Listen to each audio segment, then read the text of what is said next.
Hey, I'm Zeb. And I'm Maddi. And welcome to the We Don't Know Yet podcast. Whilst both Maddi and I are healthcare practitioners, we understand that there's no one-size-fits-all approach to healthcare. Should you require any medical attention, please seek out your local healthcare practitioner. Yeah, guys, just for context, this is almost 4 o'clock. 3:39 p.m. and 12 seconds according to we've got a World camera. Clock. We're learning. We are learning. We've got a camera. You might notice that we are not in Zeb's backyard. Do you want to give a Sad. bit of context as to where we are? It's raining outside. It's raining, Maisie. Yep, so we are not trying to chance the outdoor weather extremes at the minute. Instead, we thought it'd be a good idea. Well, I mean, it was one of those things where actually we were doing a bit of planning today anyway, so it just worked out really well. It did. But yeah, we're at Sydney Studio Group today. In Tarrant Point in Sydney. Yeah, just doing a little bit of planning for the future, which has been really exciting. And we're not very big planners. We plan kind of on the fly. That's how we decided to start this thing. So 100%. This has been a really good day just for a bit of clarity moving forward for us personally. We have been so organised. Like, it's like that meme of, what's his name? Charlie Day with the whiteboard, like looking real crazy. That has been us all day today. Like, behind us, we've got whiteboards with a whole heap of scribble. It's been good. Yeah, and really productive. Yeah, absolutely. We've covered so much from podcasts to coming soon. Yes. But really exciting stuff in the works at the minute, and something that we had been really wanting to sit down and nut out for a while, just in the hecticness of the back end of 2023 into 2024. It's just been a lot. We'd like to take a break from today's episode to give a quick shout out to our sponsors, Drip Digital.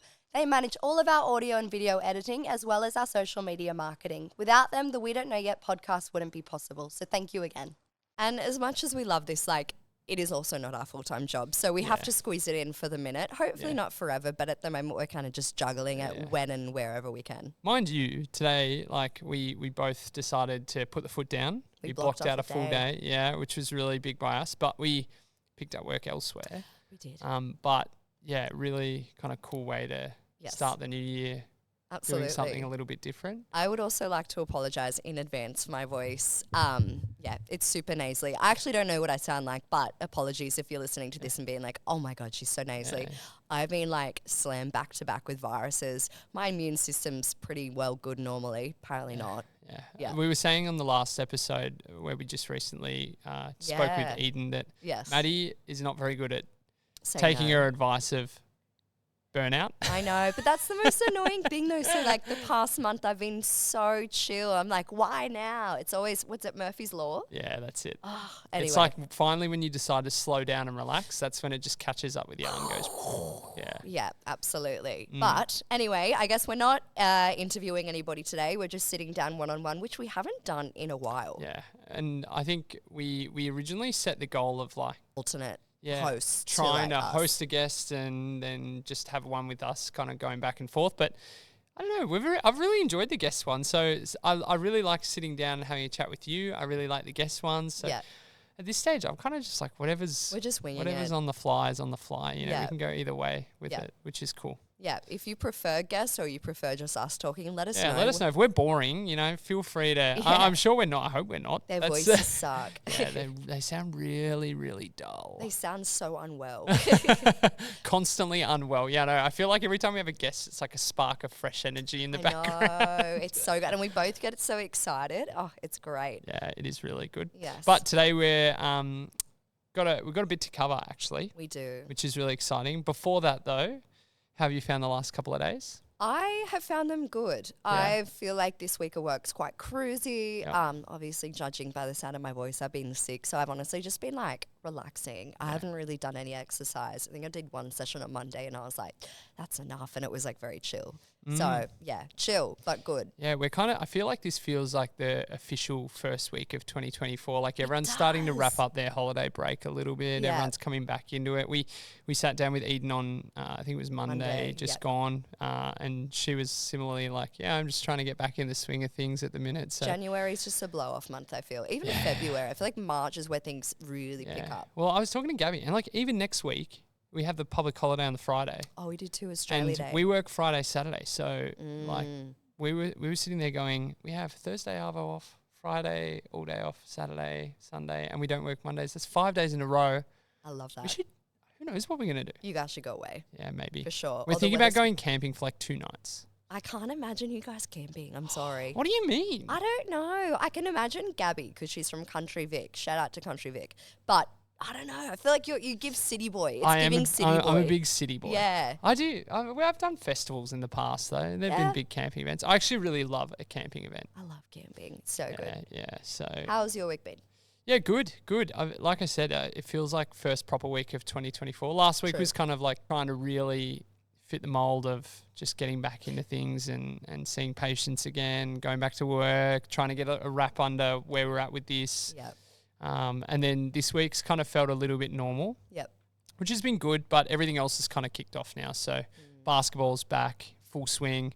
I'm super excited this year. I'm back into it, which is great. So good. For context, I hadn't played basketball since moving up to Sydney. It was just one of those things that like just hadn't done. Yeah. And then I started mucking around with one of my boss's friends and just fell in love with it all over again. It's like one of those things that you do where you don't pick it up for a while and then all of a sudden you get back into it and you're like, oh my God, I forgot how much I love this. Yeah, I feel like that's me in surfing. Not that I am a good surfer whatsoever, but every time I do it, I'm like, I should so do this more often, and then I don't. Yeah, well, for me, this was like, I don't know, I get a bit hooked on stuff too, right? So like, I just got heavy back into the basketball. Like it helps if you're good at it though. Like you strike me as somebody who is good at basketball. So Try to I be can good at imagine basketball. You'd like, it's like that. What's that positive feedback? Yeah. So no, it's been really nice to get back into the swing of things there, and I've met so many cool people through the basketball club.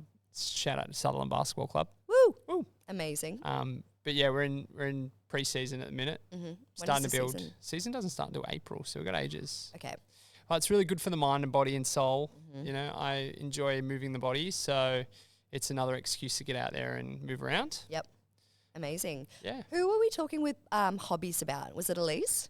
I think it was just me and you. Maybe it was me, you and I. Yeah. We're talking about hobbies, and then it kind of got me thinking off air. I was like, I need a hobby. So I've looked into, I was telling you before. You're going back to sewing, aren't you? Oh, I do love sewing so much. But no, I've been looking at adult dance classes. And before you go, ooh, it's not that type of adult dance classes. It's like the stuff that you do for kids, but for adults. So I'm really excited. I want to do it. I feel like adult dance classes would be fun. It's like Broadway jazz. It looks so fun. I just couldn't imagine myself in that setting. I'm sorry. No. So truth be told, I was looking at their Instagram. They'll remain unnamed because I don't know if I'm going with them yet. But I was giggling a little bit. And then I was like, fuck it. Like, everybody's here for the same purpose. Yeah. Why am I giggling? Absolutely. So, yeah, I think I need to put my ego to the side. Yeah, get out of the gutter. Yeah, it'll be fun. Yeah, get out of the gutter, guys. Yes. Should we dive in? Yeah, I reckon let's make a start. So today we decided to strip things back a lot, and we realised that both Maddie and I come from two different spaces. Very different.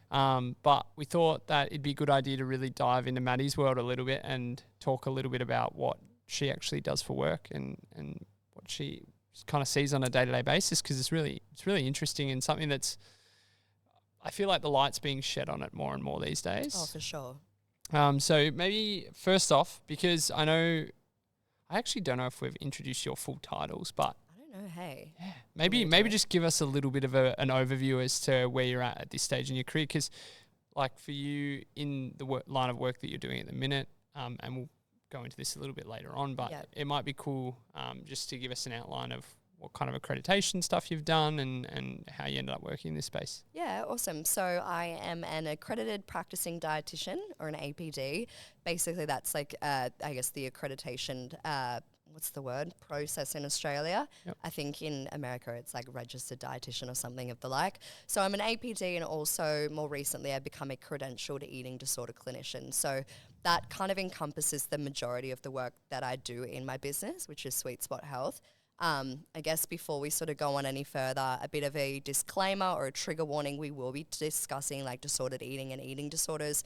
So if you are feeling vulnerable, please reach out to your local healthcare practitioner or mental health care practitioner. And you've also got the Butterfly Foundation as well, and their online chat support. Yeah, nice. Well, I think before we dive into the space in general, it might be a really good idea to kind of just break down a little bit about your own experience with it, because we have spoken about it kind of off air before, but run us through a little bit about kind of your own personal experience with eating disorders in general. Yeah, so back in Oh, we are sharing this podcast space if you hear any background noise. So back in, I don't even know the year, I'm not even going to try and guess, but prior to me joining uni, I definitely struggled with disordered eating. I never actually sought out a diagnosis, but looking back, sort of knowing what I know, especially in line with like the DSM-5 criteria, which I'll get to in a second, I wouldn't be surprised if I had a diagnosed eating disorder. That then led me into an interest in nutrition and food and healthy eating, which kind of got me into wanting to study nutrition. So through my own studies, I guess at the start of it, I definitely didn't have that healthy relationship with food. I struggled a lot with binge eating, obsessive exercise, and like that sort of, I guess, trying to have that control around food, trying to eat, quote unquote healthy. Really the stuff that's perpetuated quite a lot on social media these days, and really was back then as well, more so. So didn't have the best relationship with food and my body, kind of constantly in that like binge restrict cycle for quite a few years. Led me to an interest in nutrition, so I then sought out the degree. Plus I loved cooking and food as well, even though I'd never let myself eat it. How good's food? I love food, and I eat it now, so it's even better. So did that, and I guess throughout that sort of journey, sought some professional help once the light bulb moment kind of went off that I have something wrong with me and this is not a healthy relationship with food. And sought some help, kind of worked through my own recovery, still was studying during this time. And I think that really was like a pivotal mindset shift in like, yes, it's so good to fuel your body with all these nourishing foods, fruits, veggies, et cetera, but there's like a spectrum. There's, you can be too hard and fast with anything. Yeah. So you don't need to be to the extremes that I was going to live like a healthy lifestyle. If anything, it was actually It's all unhealthy. on it's all on a little bit of a spectrum. Yeah, so that was my undergrad. I did an undergrad of nutrition, or a bachelor rather, of nutrition science at the University of Wollongong.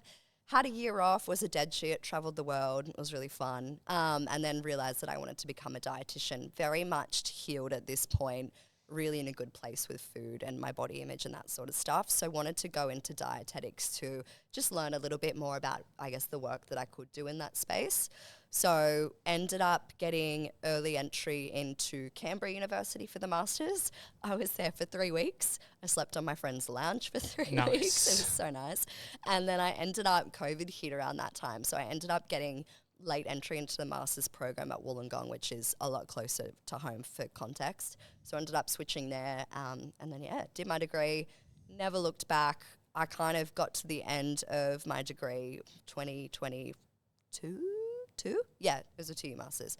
2022, was looking at jobs. I applied for a few jobs, particularly hospital jobs, and then I kind of just didn't hear anything back. The dietetic industry is so saturated and so competitive. Like, they only really give out new graduate roles, like 1 per hospital typically. Right. Private practice, I was kind of already doing a little bit on the side at this point, like just general, like casual nutrition counselling. Yep. So rather than going and working for another practice, I kind of had the bones in place. I was like, you know what? I'm just going to go all in for a year, give this a go. If it doesn't eventuate, that's cool. I'll go look for another job. And I've just been really lucky. Oh, actually, I'm going to scratch that. But I feel very grateful that it's worked out and worked for the best. You're in a good space with it all now. Yeah, I say like scratch out the lucky because I've kind of had a bit of a weird relationship with luck. Like, I like saying, I'm so grateful and I feel really fortunate to be in this position. But I'll be honest in that, like, I've put in a lot of fucking hard work. Yeah. You got to work in this space as well. Hey? Yeah. So I don't think it's luck per se, but it is, something that I am extremely grateful for to be in this position. In terms of the ED space, I guess through my own personal journey, it was something that did really resonate. I didn't want to go spitting out the general, healthy eating advice. I actually wanted to make a really positive difference in the clients that I was seeing. Not saying that can't, but I guess more of an impact and, have a bit more rapport and personable,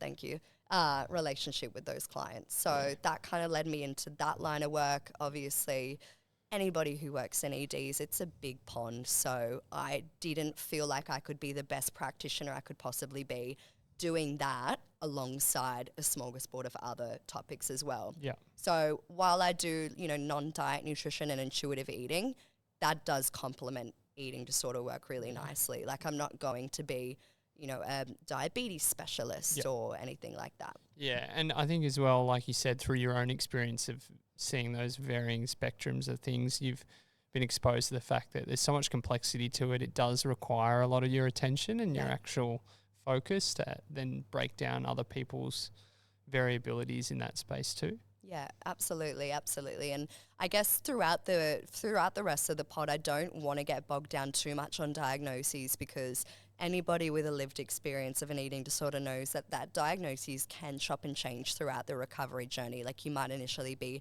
diagnosed with a certain type of eating disorder, and then that can morph into something else. So, and with that in mind, give us a little bit of an overview as to some different types of eating disorders, because I think it's important for the listeners to kind of understand that there's such a broad spectrum and broad variety of different things. So maybe if there's a really easy way to kind of describe that.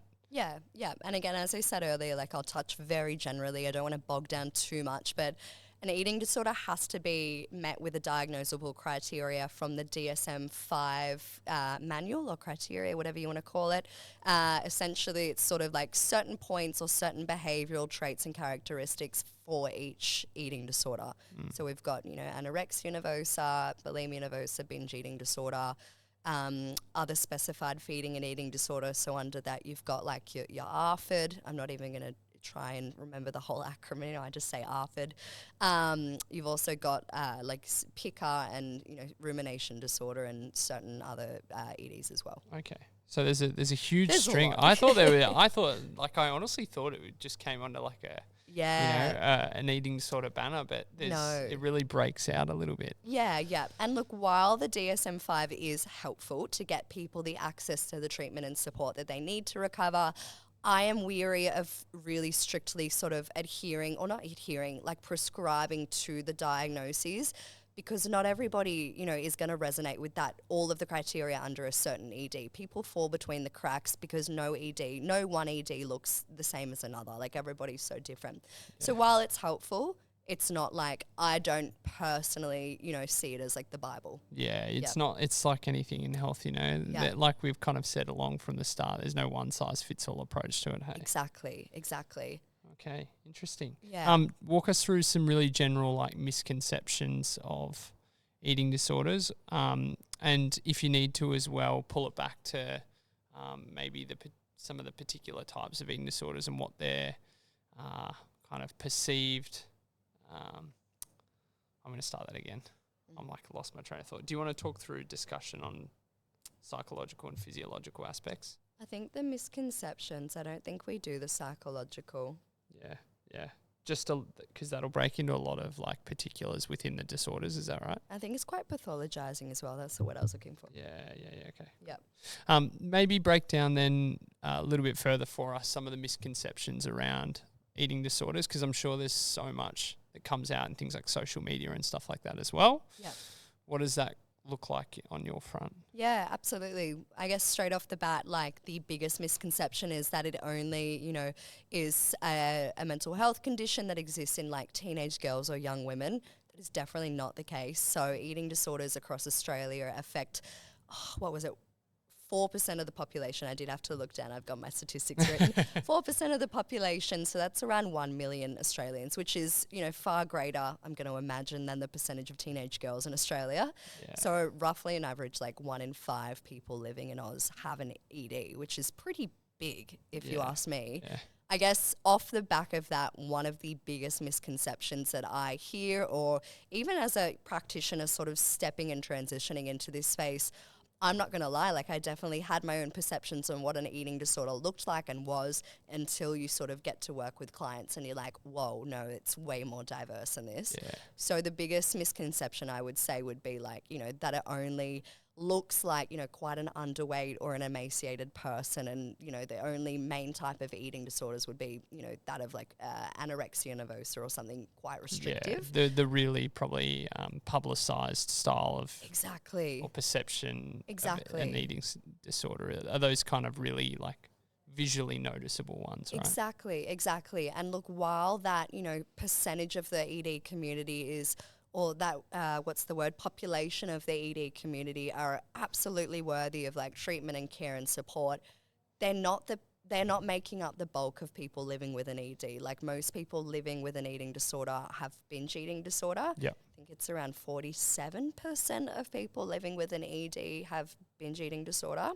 And most people living with an eating disorder aren't, quote unquote underweight. They're in a quote unquote normal weight. I'm saying quote unquote because obviously not everyone's watching this. What is normal weight? Exactly. So they're in like a bunny ear, normal weight or a larger body as well. So although definitely there are people experiencing or living with an ED that are underweight, they're not making up the bulk of this community.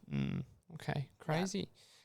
Talk us through some contributing factors to what the eating disorder space looks like. There's obviously a lot when I think about going through case history with patients that I'm seeing on a day-to-day basis. We unpack a lot of different things.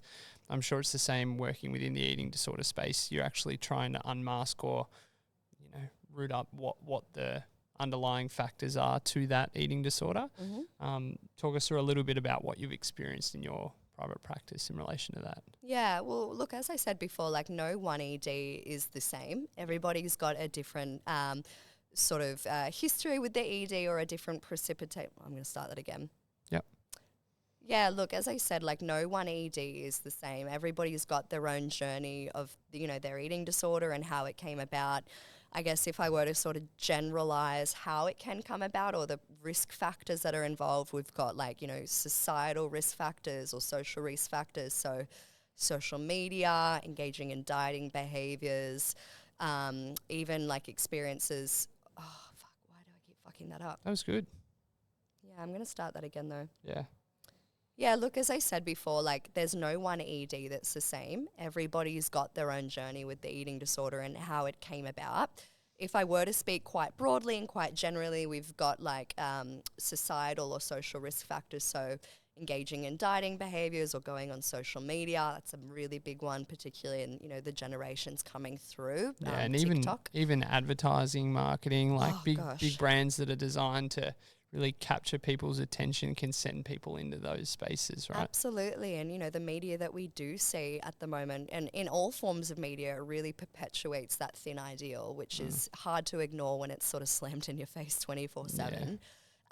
Aside from that, we've got mental health risk factors. So there's a lot of sort of I don't even know the right way to say it. There's like a lot of common, Cut Kenny.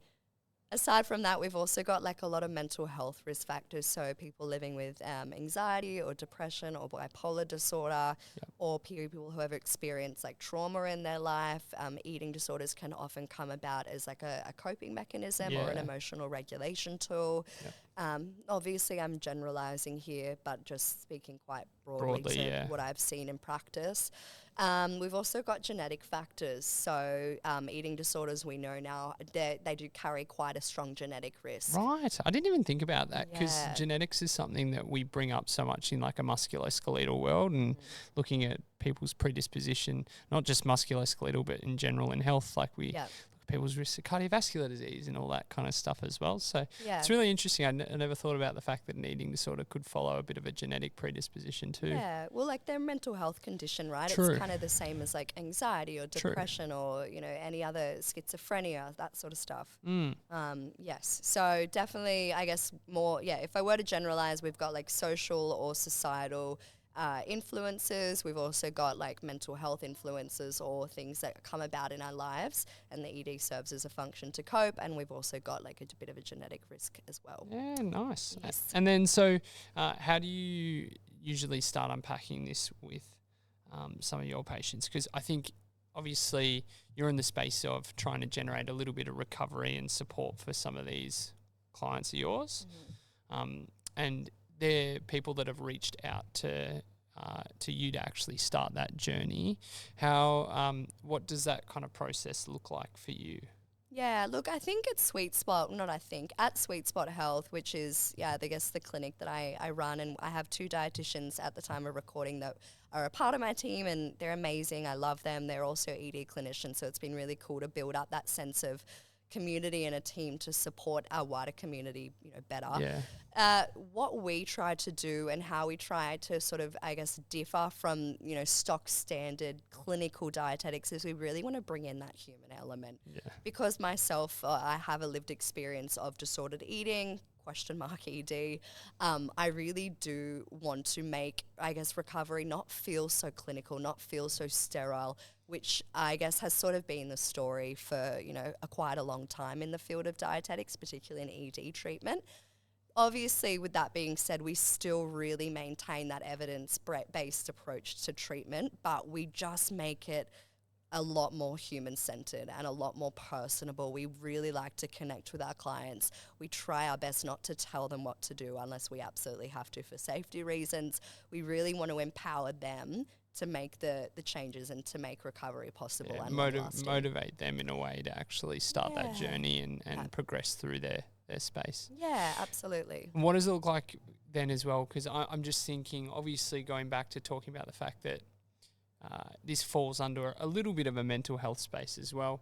Like, how do you work in conjunction with other healthcare professionals to manage some of these patients? Because I can imagine that a lot of these patients, once they stumble into someone's door, doesn't necessarily have to be a dietitian's door, but it can be like a GP's door or a psychologist's door or somewhere where then their eating disorder has been identified or their characteristics have been identified.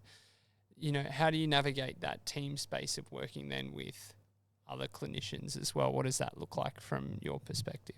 Yeah, I'm huge on a multidisciplinary approach. I do not feel like one practitioner should be the only practitioner on anybody with a lived experience of an ED's team. I just do not think that's effective. I think that puts a lot of pressure on the practitioner as well to do all of the things, and recovery is so multifaceted. It's not going to be, solved by one practitioner or an appointment once a week with a certain somebody. So for that reason, I'd collaborate quite closely with like local doctors, psychologists and psychiatrists. They're kind of the main people that I collaborate with day in, day out. If needed for special reasons, I'll also collaborate with like their coaches or their personal trainers or EPs, that sort of stuff. But more generally, it's like the psychiatrist, psychologist and the GP. Yeah, nice. Yep. Unreal. Okay, and last little bit for us to unpack today was talking a little bit about healthy relationships with food, because I think that, like, we've had a few conversations off air about how that really sets up, people's progress through their journey of recovering from an eating disorder, mainly because it's that behavioural part where they sometimes struggle a lot with.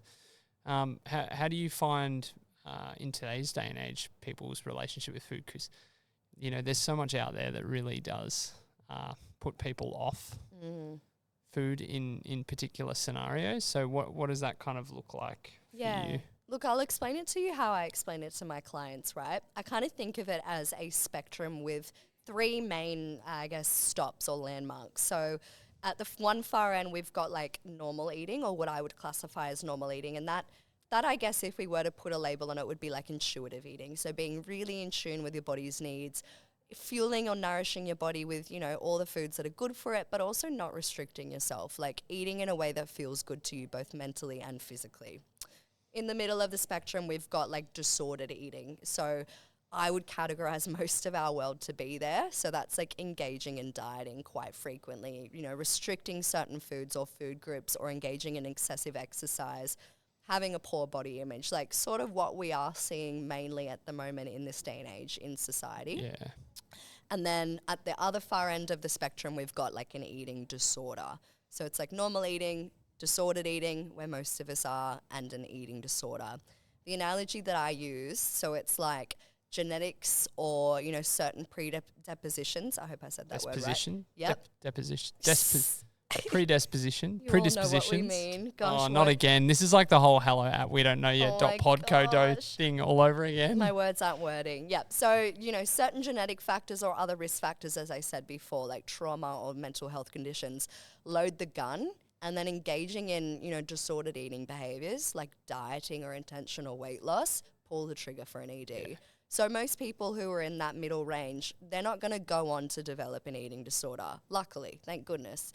But if you do have certain risk factors, and unfortunately most of us don't know what they are until it's too late, they will then go on and develop an ED. Yeah. And it's kind of, by the time they realize that, it's quite down the track. We're down the line, and we're kind of in that behavioural pattern a little bit. Yeah. Does that answer what you were saying? I forget. Yeah, it does. Well, and then like we kind of said, shifting that model around the perception, or that disordered eating kind of middle area, I think, is where then you probably talk to your clients about their relationship with food and how they can actually address some of that stuff. Yeah, so the work we do at Sweetspot, we kind of target two main groups, or, community groups, I suppose. Like, obviously those living with an eating disorder, to get them through recovery, to get them safe, and to sort of, find that sweeter relationship with food in their body.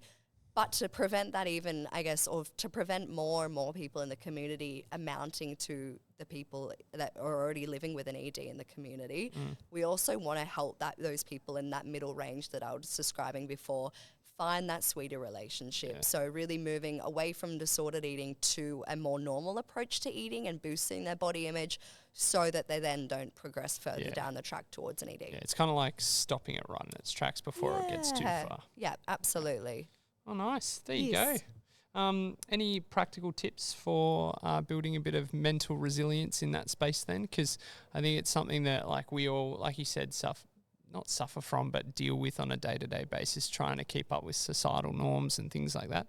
Yep. Have you found any useful tips and tricks in terms of, like, retaining some positive body image and positive relationship with food? Yeah, I guess number one, don't engage in dieting. I hope that's clear. A good start. It's a really good start. And even with the whole body positivity thing, like, I think that's great. And there might be people that don't agree with me, and that's okay. This is purely just my opinion. Excuse me. With the whole body positivity thing, if you can do that and if you can attain that, that's amazing. I guess what's the reality? Gosh, my words aren't wording today. The reality of it is that most people can't get there, and that's okay. So instead of, having a really poor body image and trying to jump this massive leap into body positivity, like, even just starting out with, like, body neutrality or body gratitude. So what that looks like is, like, you don't have to love every single part of your body. In fact, most of us don't, right? Like, myself included. But you have to, or it can be very... You hate your toes. Yeah, I do hate my toenails. You have to, or I guess it can be really helpful to have gratitude for what your body allows you to do, and trying to shift that focus away from, like, aesthetics to, like, well, even though I might feel, quite self-conscious about X part of my body, it also allows me to do X, Y, Z, and for that I'm grateful. Yeah, nice. And even just making that tweak rather than, jumping straight into, I love every single part of my body, I'm amazing. It's just a little bit more realistic. Yeah, with you. Yeah. Unreal. So don't engage in dieting, practice body neutrality or body gratitude. I guess, really dial back into, like, intuitive eating. I know I've said that a few times. I'm a massive advocate for it. It sounds so woo-woo, but it has been so well substantiated and backed by, like, credible evidence or research or whatever you want to call it, that it is, like, one of the best things that you can do in terms of boosting your body image, really improving your physical and mental health and well-being as well. Yeah, nice. Unreal. Yes. Good stuff. Yeah, I think that's kind of about it. Yeah, nice little intro. And I think it was going to be way too hard to cover the whole spectrum of eating disorders. This was kind of designed to really open that conversation a little bit. And I think from here, what it looks like for us in terms of talking about some eating disorder stuff in the future, we can really start to dive into the specifics of differences, but in some of the conditions and different ways of managing and things like that. But yeah, I think really good overall kind of overview of what it looks like in terms of the eating disorder space, because it is so important to talk about, even though it is a really difficult conversation. Yes, and it's so, it's so complex, as you said before. We could sit for hours and talk about it, or I could talk to you for hours about it. Yeah. But I think this is, like, as you said, a nice little, like, toe in the water, just a little bit of an intro into what it is. I guess myself as well, one of the co-hosts here on the potty, and also Sweetspot Health and the work that we do there, because it's, like, it's very much my baby, but I love it. Definitely is your baby. It definitely is my baby. I don't have a real human baby. I have a business baby. Yeah, nice. Yes. Well, thanks for coming on and sharing a little bit about your story, because I think it's always one of those things where we talk to a lot of our guests who have had on about their own individual story with it. And then when you think about actually talking about your own story on our podcast, it's like, we haven't really done too much of that. Like, we did some little, snippets of, like, our everyday personal life, but not really about our, like, origin story from our healthcare practitioner background. So. Yeah, which is good in a way. Like, we're not just using this potty to, like, promo ourselves. We really want to bring you guys like a wide range of health, but this is definitely an avenue of health that's very important. Yeah. Bit biased, but true. Shall we quickly run through what the next little, not game plan, but should we tease some little ideas around? Because we're pretty excited. We're hopefully pretty sure we will be announcing a new sponsor soon. Which we're not gonna disclose too much more information than that. Top secret, guys. Get out of it. Get out of it. Stay out of our business. But no, stay tuned. Seriously, stay tuned. We're pretty excited about it all. Yeah, we are. We've just kind of like had the phase 1 discussion this morning around it. So just imagine that Charlie Day meme. I'm gonna find it. I'm gonna post it on our socials. That has been us all of today. Hence why my words aren't wording. Yes, but we do really hope that you enjoyed that. We're really excited for what the next 12 months brings. We have mapped it out. We've got, potential sponsors on board, which is super exciting. And I guess at the end of the day, it's to bring you guys more accessible healthcare and make health interesting. Yeah, make it a little bit factual, but also a little bit of banter. Yeah, a bit of sprinkle of banter in there. It's banter bay. Yeah, and on top of that as well, just a really quick shout out. If anyone watching this is in the health space, has a really interesting topic to unpack, something that they want to bring to an audience, like we are currently working off a little bit of a plan. We've got some really exciting guests scheduled in that we're going to bring you guys, but we're always looking for more. Yeah. We've loved the support so far from the guests. Some of the guests that we've had on have been so nice, like honestly. Absolute legends. Yeah, which has been fantastic. More than we could have asked for 100%. when starting this. So not going to lie, we were winging it at the start. Yeah, we were. And now it's just really exciting to get into a little bit of rhythm with them and, we bounce around and just network and meet people. Talk about different things. We both love talking. That's what this whole space is about anyway, right? Exactly. Talking, learning new things. Alrighty, I reckon we wrap it up there. Yeah. Stay tuned, guys. Thanks for listening. And as a final reminder, if you are feeling vulnerable, please reach out, contact your local healthcare practitioner. We've also got some awesome resources on the Butterfly website, Butterfly Foundation, I should say, Inside Out, or the NEDC as well. Or Sweetspot Health. Or Sweetspot Health. You said it, not me. Thanks, guys. Thanks for listening to this week's podcast. Be the first to know when the next episode drops by hitting subscribe on wherever you catch your podcasts. And don't forget to follow us on Instagram at wedon'tknowyet.pod. See ya.